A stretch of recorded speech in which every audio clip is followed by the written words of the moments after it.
네, 앞서 보신 것처럼 참사의 핵심 책임자들로 지목된 인물들에 대해 완전히 엇갈린 판결이 나왔는데요. 사회팀 손구민 기자와 좀 더 자세히 알아보겠습니다. 손 기자, 이번 재판의 쟁점은 참사를 사전 예방할 법률적 의무가 있는지 여부였죠? 네, 그렇습니다. 쟁점은 크게 두 가지입니다. 먼저 말씀하신 것처럼 경찰과 구청이 이태원 참사를 사전에 예방할 법률적 의무가 있는지, 그리고 의무가 인정된다면 참사 전후로 인명 피해를 최소화하려는 노력을 했는지 여부입니다.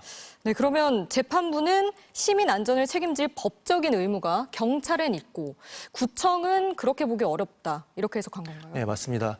법원은 경찰이 치안 대책을 마련해서 시민들을 안전하게 지킬 법률적 의무가 있다는 점을 전제로 뒀습니다. 그럼에도 이임재 전 용산서장이 헬로윈 날에 이태원에 인파가 몰릴 거란 언론 보도라든지 경찰의 내부 정보 보고까지 모두 무시하고 경비 대책 같은 것들을 마련하지 않았다고 판단했습니다. 네.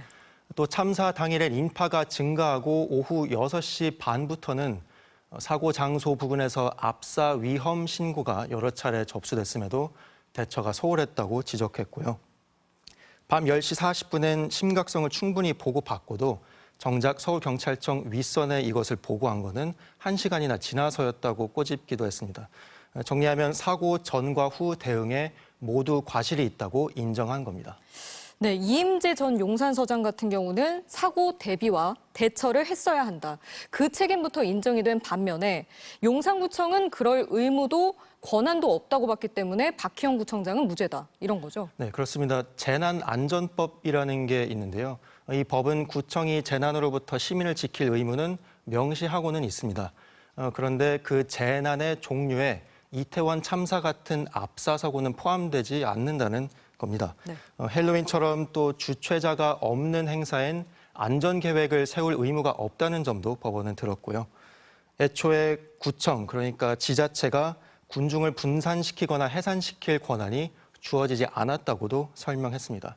그러니까 설사 대응이 부실했다 하더라도 이것을 법적으로 처벌할 근거는 없다는 게 법원의 판단입니다.